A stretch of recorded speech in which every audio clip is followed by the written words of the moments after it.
One does not argue about the wind in the willows. The young man gives it to the girl with whom he is in love, and, if she doesn't like it, asks her to return his letters. The older man tries it on his nephew, and alters his will accordingly. The book is a great test of character. We can't criticize it because it is criticizing us. But I must give you one word of warning. When you sit down to it, don't be so ridiculous as to suppose that you are sitting in judgment on my taste, or on the art of Kenneth Grahame. You are merely sitting in judgment on yourself. You may be worthy, I don't know, but it is you who are on trial. This is Pints with Jack, Season 8, Episode 28. Jack's Bookshelf, Kenneth Grahame. After Hours with Dr. Landon Loftin.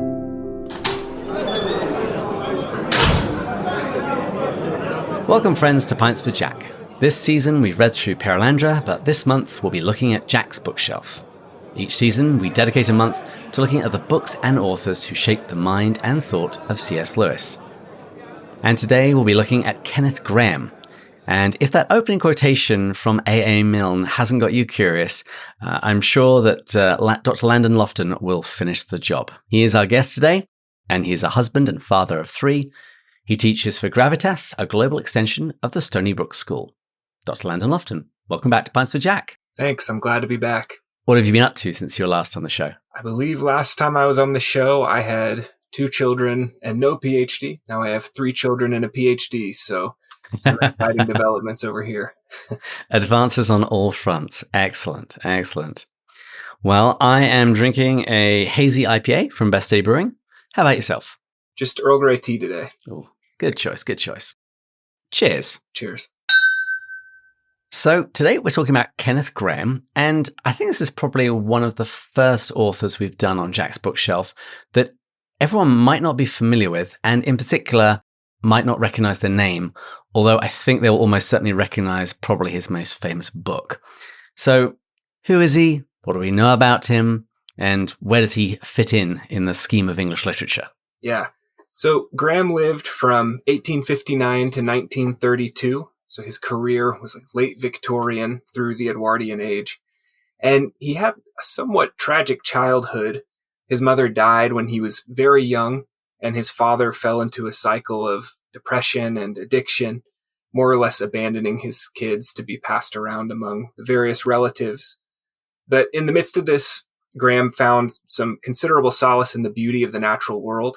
He developed a particular love for the rivers and the woods of rural England, and that's of course reflected in all of his later writings. As a young man, he had both the talent and inclination to pursue a scholarship at Oxford, but his unfortunate situation left him at the mercy of a well-meaning uncle, and that uncle believed that it would be better for him to skip university altogether and begin a career as a gentleman clerk in a bank. And that's not at all what Grahame wanted. But nevertheless, he was actually very successful, eventually becoming the secretary of the Bank of England, which is one of the most senior positions there. Dang. And so he rose through the ranks and did well, but it was never something that was had any particular appeal to him. So he would write on the side. And even in his most productive years, he was not a prolific writer. He wrote, essays and poems when he could after work, but by all accounts, his poems are mediocre at best. And the early essays there, they were promising. I wouldn't say they're great. There's a reason why they've gone out of print. But they showed some promise, and they won Grahame a place in some prominent literary circles in London. And the best of these essays were collected in his first book, and that's called Pagan Papers. But the best part of that book isn't the essays themselves. It's a series of short stories appended to the back of the book, which later became the basis for his next 2 books. That would be The Golden Age and Dream Days. And I'm sure I'll have a chance to tell you a little bit about those in a few minutes. But those books were an immediate hit, and these are Grahame's first truly great books. They're criminally neglected today. I don't know why people don't read them, but they're really great.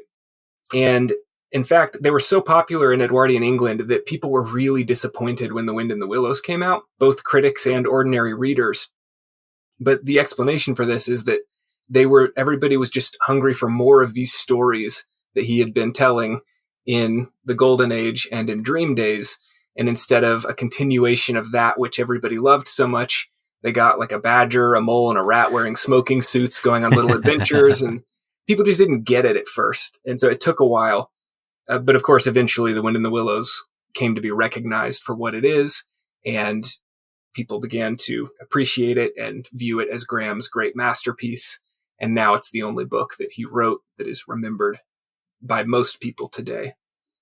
So after The Wind in the Willows, he didn't write anything of significance, a few things here and there. But this is mostly because he was debilitated by grief. He had a pretty unhappy marriage, and then his son was hit by a train and killed. It can't be known for certain, but most biographers agree that it was a case of death by suicide. So he was just debilitated by that and didn't write much, mostly just stayed at home or traveled around on, to Italy and some other places on the European continent. So given the fact that only really one of his books is even well known today, what is it that makes him, in your mind, an important author to know? I mean, if he had only ever written The Wind in the Willows, that would be enough, I think, to give him a very high place in the history of English literature. But in addition, I mean, his other works had an effect, even if the books aren't read today. They've shaped the way people understand what children's literature is or ought to be. And then more profoundly, I think, his other books, The Golden Age and Dream Days, shaped the way that people understand what childhood is and what the ideals of childhood are, at least in the English-speaking world. But then, of course, with The Wind in the Willows, that itself shaped English literature and children's literature in particular. And other than Lewis Carroll, there's probably no author in the English-speaking world who's done more to shape the genre, to influence it. The funny thing about that is Grahame was ambivalent as to whether or not The Wind in the Willows could even be considered a children's book, and he certainly never thought of himself as a children's author. About The Wind in the Willows, he was, it was sort of marketed as a book for children, and that puzzled him. And he said, I mean, there's a kernel of truth in it, but it confused him as to why it would be put forward primarily for people who are very young. And so he once said, these are his words, he says, "It is a book of youth, and so perhaps chiefly for youth, and those who still keep the spirit of youth alive in them, of life, sunshine, running water, woodlands, dusty roads, winter firesides, free of problems, clean of the clash of sex, of life as it might be fairly supposed to be regarded by some of those wise small things that glide in the grasses and rubble of woody wreck." So there is some argument to be made that it was a work of children's literature. Others say not so much. But that doesn't really matter to me. I mean, it's one of those books that's remarkable in that it can be enjoyed at any age. It's one of the few books that I was able to read to my own children and enjoy it as much as they did, maybe in different ways. There's a lot of bad children's literature out there. But you get the rare ones, The Chronicles of Narnia, The Wind in the Willows. And, of course, Lewis famously said that the only book worth reading at the age of 10 is also equally worth reading at the age of 50.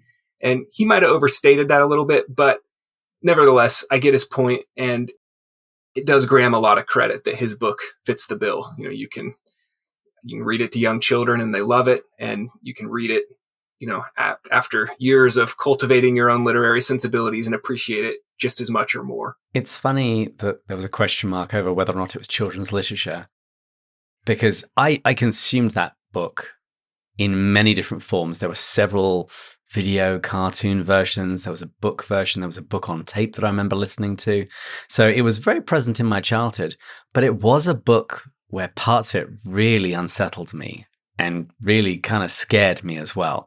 We'll get into those bits in a bit, but I just want to note my own childhood trauma. I love the book, but I do remember there were certain parts of it that I don't like this, and I would try and skip ahead or fast forward on the audio cassette to get back to the jollier, more pleasant parts of the story. Yeah. But when did you first come across him, and what was it that got you hooked? Well, like Lewis, I did not read The Wind in the Willows as a child. I don't know how Lewis grew up in Edwardian England and missed it somehow. And he loved dressed animals, but somehow he didn't read The Wind in the Willows. But he says that he didn't read it till he was an adult. And same for me. I didn't read it, and I don't remember having it read to me or anything like that as a child. But I picked it up as an adult, and I did so in response to something Lewis said about it, which has been the pattern for my reading throughout much of my life. Is Lewis says something that intrigues me, so I follow up by reading the book he's talking about. He said something about it. It piqued my interest. And I have the passage in front of me. He's asking, why did Grahame choose to sort of thinly disguise his main characters as animals? Because they're clearly, in a sense, they're people, but they're animals, and it's ambiguous. He says, but why should the characters be disguised as animals at all? The disguise is very thin, so thin that Grahame makes Mr. Toad on one occasion comb the dry leaves out of his hair. Yet it is quite indispensable. If you try to rewrite the book with all the characters humanized, you're faced at the outset with a dilemma. Are they to be adults or children? You'll find that they can be neither. They are like children insofar as they have no responsibilities, no struggle for existence, no domestic cares. Meals turn up, and one does not even ask who cooked them. In Mr. Badger's kitchen, plates on the dresser grinned as pots on the shelf, but who keeps them clean? Where were they bought? He goes on to describe all these other contradictions in the book, and he says, to that extent, the book is a specimen of the most scandalous escapism. It paints a happiness under incompatible conditions, the sort of freedom we can only have in childhood, and the sort that we can only have in maturity, and conceals the contradiction by the further pretense that the characters are not human beings at all. One absurdity hides the other. But he goes on to say, that might sound like a criticism of the book, but he goes on to say, actually, this is, one of the great services that literature can do for us, is it can paint a picture of this, what he describes as this happiness under incompatible conditions, and it gives us a truer sense of the reality behind the mundane difficulties of life. That just piqued my interest so much that I picked up the book. And what can I say about it? I was more deeply moved by it than any work of fiction I had ever read, with the exception of The Lord of the Rings. I loved the book. And that's why that quote from A.A. Milne, people think he's being, exaggerating or being facetious. I'm deadly serious when I think he's just speaking the truth. So a couple things that I really loved about it. It's about things that are sort of intrinsically good and inescapably human. And I realized the irony there, and that it's about anthropomorphic animals, or maybe zoomorphic people, however you'd like to think about it. But nevertheless, it's things like innocence, simplicity, homely comfort, wholesome pleasure, natural beauty, adventure, friendship, self-giving love. You can just list all the things that make life worthwhile, and they're celebrated in beautiful prose in The Wind and the Willows. So I love it for that reason. Also, the book wrestles really profoundly, in my view, with these profound intrinsic dilemmas that we face in our pursuit of happiness. So one of them is, for example, the desire that we have for a settled and a rooted life that competes with our desire for freedom and adventure. And it's one of those things that you can't always have both, and you have to choose. And that seems to put like a limit on the amount of happiness we can have. But I think somehow Grahame shows that belief that our happiness has to be limited in that way is false, in a way that I'm not sure how to explain. It's what struck me when I first read the book. I do think it's very psychologically rich. And the first clue for that for me was, I was actually in my mid-20s, and I think it was my mum. She gave me a book called Counseling for Toads. And it was a continuation, so to speak, of The Wind in the Willows. But Mr. Toad goes and experiences some therapy.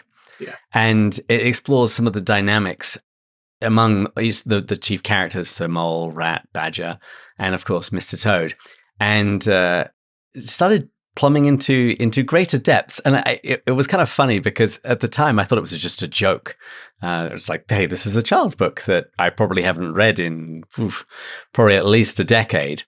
But I found much more going on there, or at least drawn out by that particular author, before I then went and returned to the book myself and started discovering layers that I completely gone past me as a child. I think that there's a plausible reading of the Mr. Toad narrative, which is a sort of farcical critique of the excesses of the statements made by psychologists in Edwardian England that today we would look back on as saying not only incorrect, but in a way cruel, or the results were cruel, of these ways of thinking about psychological issues and mental disorders and the like. I think somebody could actually write a pretty good paper on that. And I've considered doing so myself. I just don't think, maybe I'm not the person to do it. Well, we'll talk a little bit more about how Grahame influenced the Inklings in a moment, but what do we know about Grahame himself in terms of what books shaped him? Well, we know a lot about that, in fact, and that's because all of Grahame's writings are packed full of literary allusions. He read widely and deeply, and whatever he was interested in, he couldn't help but allude to either explicitly or implicitly, whether he was writing fiction or essays or whatever the case may be. In most of his writings, and especially in The Wind of the Willows, the primary influences are classical and romantic. So on the classical side, we see Homer, and this being the most important influence, but you also see like the figure of Pan comes in from Greek mythology, that sort of thing. And then on the romantic side, we see Wordsworth, and I'll say something about each of those. Mr. Toad, who's one of the main characters of the story, he is constantly compared to Odysseus, otherwise known as Ulysses from Homer's Odyssey. And in fact, the culmination of Toad's story is found in a chapter called The Return of Ulysses. So Grahame's not trying to hide it. He's bringing forth this similarity, trying to emphasize some of the things that he's wanting to say. So both Toad and Ulysses, they both journey into foreign lands full of attractions and temptations and dangers. Both are delayed and detained on their journey home. Both are taken captive and forced to devise clever escapes. Both find their homecoming marred by the presence of opportunists who have attempted to take over their ancestral estate. And both, with the help of a loyal remnant, fight to reclaim what was rightfully theirs. Moreover, it's just not just the plot, it's also the characters themselves. Obviously, Ulysses is this grand, legendary Greek hero, and Mr. Toad is like a frivolous, silly toad. So the irony's funny, but they do share a lot in common. Both are masters of deception. Both use cunning and trickery to get what they want from friends and enemies alike. So that constant interplay of this comparison between Odysseus and Toad is funny, but it's also important because it helps Grahame explore some of the themes that readers who are familiar with the Odyssey will know of, and that's things like hospitality, friendship, and then, as Lois Kuznets has pointed out, the search for one's true home, which is one of the best ways of describing what The Wind in the Willows is all about. On the romantic side, we've got Wordsworth, and Kenneth Grahame's wife, Elspeth. She's not always a reliable guide to her husband's work. A lot of things she said were very questionable, dubious, but she did at least hit the nail on the head once, and she said this. She said, "I had known, of course, for years that all of Kenneth Grahame's work had been posited upon the opening stanza of that great ode of Wordsworth, which is one of the saddest as it is one of the wisest utterances of mankind." And she doesn't say the name, but of course it's pretty obvious she's talking about the first few stanzas of Intimations of Immortality from Recollections of Early Childhood. And again, I have these. I'm going to read just a couple stanzas. "There was a time when meadow, grove, and stream, the earth and every common sight, to me did seem apparelled in celestial light, the glory and the freshness of a dream. It is not now as it hath been of yore. Turn wheresoe'er I may by night or day. The things which I have seen, I now can see no more. The rainbow comes and goes, and lovely is the rose. The moon doth with delight look round her when the heavens are bare. Waters on a starry night are beautiful and fair. The sunshine is a glorious birth, but yet I know where'er I go, that there hath passed away a glory from the earth." So starting with the Golden Age and continuing on through The Wind in the Willows, which was Grahame's last major work, this theme of the loss of innocence and wonder that ideally characterizes childhood, that's what his work is all about. And that's one of the reasons why he loved Wordsworth and why he drew from Wordsworth frequently in his own writings. That's quite perfect because last week's episode was on Wordsworth good. with Dr. Carolyn Webber. So this flows in very, very nicely.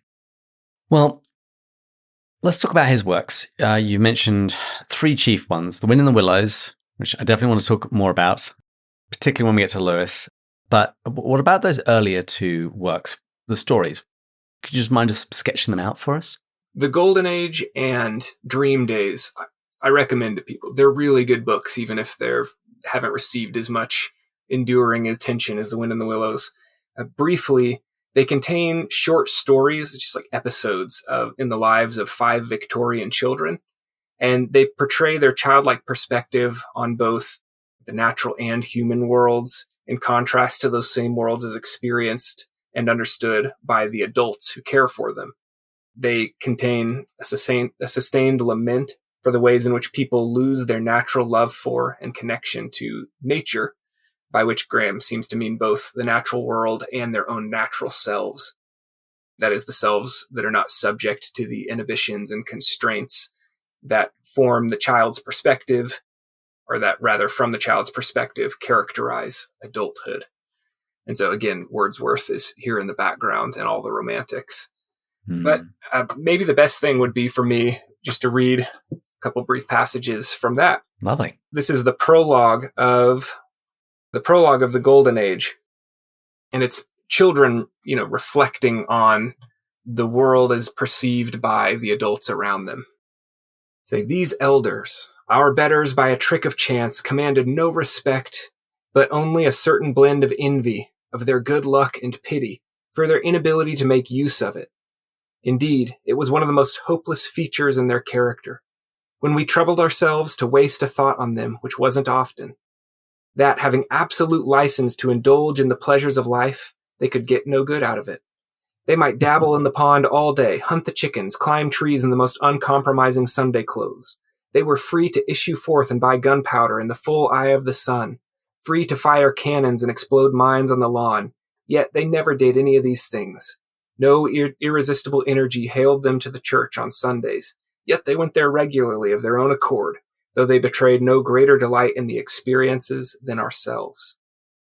And then goes on to talk about, the way they perceive things differently. He says, to anything but appearances, these adults, they were blind. For them, the orchard, a place elf-haunted and wonderful, simply produced so many apples and cherries. Or it didn't when the failures of nature were not infrequently ascribed to us. They never set foot within firwood or hazel copse, nor dreamt of the marvels hid therein, etc., etc. I mean, it's sort of a withering critique of the callousness of adult consciousness, but there's a lot to learn from it, I think. I think it's a really beautiful book in a lot of ways, as well as funny. Yeah, it's kind of a flipping of the proverb. In this case, it's adulthood is wasted on the old. Yes, exactly. It's like, you guys can do anything, and you waste your time doing stuff that you don't even enjoy. Yep. A lot of this makes sense of why Lewis would like his style of writing. There's quite a few resonances there. So let's talk about that. In what way do we know that Grahame influenced Lewis? Yeah, well, I don't know of any evidence that Lewis read The Golden Age or Dream Days. If there is evidence, I would love for somebody to point it out to me. But there's plenty of evidence that he read The Wind in the Willows. If you read his letters, it's frequently mentioned. He says that it's his go-to book when he's sick in bed. He first picks up The Wind in the Willows, and then he'll move on as the sickness progresses. But also in his published work in The Problem of Pain, he cites the encounter that Rat and Mole have with Pan, the demigod from Greek mythology. He cites it as an example of a well-wrought description of the numinous, or the experience of the numinous, that mixture of fear and awe and joy and delight, all these things coming together. And he's trying to characterize like mystical and religious experiences. Here's a brief quote from the passage that he's talking about. Mole is speaking. He says, "Rat," he found breath to whisper, shaking. "Are you afraid?" "Afraid," murmured the rat, his eyes shining with unutterable love. "Afraid of him? Oh, never, never. And yet, oh Mole, I am afraid." So I can't prove it, but it seems to me like passages like this were likely in the back of Lewis's mind when he's describing the encounters that children have with Aslan throughout Not a the tame Chronicles of lion. Narnia. Yeah. Mm. And elsewhere, I mean, Lewis mentions The Wind in the Willows in like The Four Loves. I think there's some other places, but where you see it most frequently is in his writings about literature, and especially when he talks about romance as a genre or about children's literature. He frequently uses The Wind in the Willows to illustrate his points. I shared an example of that just a little bit ago, but there are plenty of others. So it's clear that Lewis knew and loved the book. He returned to it many times and thought it was wise and beautifully written. Beyond that, establishing influence is always difficult. I mean, I think I can feel Grahame's presence in so much of Lewis's fiction, but it's hard to say with any kind of certainty, this is where Lewis was influenced by Grahame. And you're right, it is in The Four Loves. I just double checked. It's in the section about affection, about how affection can bind together people who are otherwise quite different, using the example of mole, rat, badger, and toad. Yes. For my money, it's the scene with Pan. I mentioned earlier about being slightly scarred as a child by the story. The scene that always made me really uncomfortable was Pan, because the word that he uses there is numinous. We're definitely touching on something transcendental. Yes. But it's also not, it wasn't in a category that I could put in as a child, because I knew it sort of sounds like Jesus, but it's not Jesus. Yeah. It's that similar sort of blending of paganism and Christianity to sort of try and get to something that's behind it, and the effect that it has on you that seems to me very Lewisian. Yeah, that's right. And it's interesting that Tolkien was also very much influenced by Grahame. He loved The Wind in the Willows. He thought it was a beautiful book, but he did not like the chapter on Pan. I bet. And he's not alone in that. It's a polarizing chapter. People either tend to see it as the best, the climax of the book, the thing that binds it all together, or are a little bit disturbed by it and don't see how it connects to the rest of the book. I'm of the former. I think I understand why I didn't encounter it as a child, so maybe I would have felt differently. But as an adult, I read it and I thought it was so perfect, just the artistry. It's like everything led to that. And then the rest of the book, the characters are changed by this encounter in ways that actually the best way to describe it is it's like a process. When Lewis describes the stages of enchantment in the essay on bicycles, all the characters are going through this constantly. And then there's an overarching theme of the stages of enchantment that you see with Rat and Mole, that when they encounter Pan is like a turning point when they're able to be re-enchanted. But you see it over and over again. And then Toad is the exception. He gets stuck in the going back and forth from the enchanted to disenchanted stage. And he just can't get to the re-enchanted stage, the mature appreciation for the things he has, his home and his friends and the like. It's sort of like that line in The Weight of Glory when it speaks about the child just wanting to play with mud pies because it doesn't even know what it means to have a holiday by the sea. That seems to be Toad. Yes. And that's right. And it's because he's unwilling to mature into a more settled appreciation for the things around him. He's always looking for something that'll give him, the quick excitement. Mm-hmm. You mentioned just now that Tolkien wasn't a great fan of the Pan section. What was his criticism, though?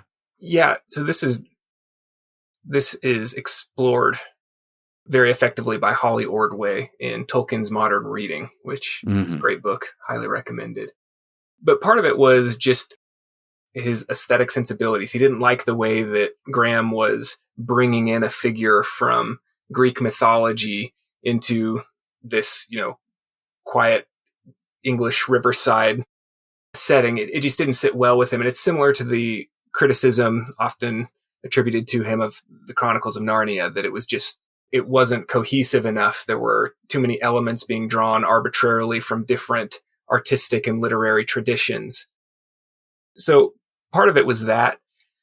Beyond that, I think you'd have to consult Ordway's book. I think that's the main concern.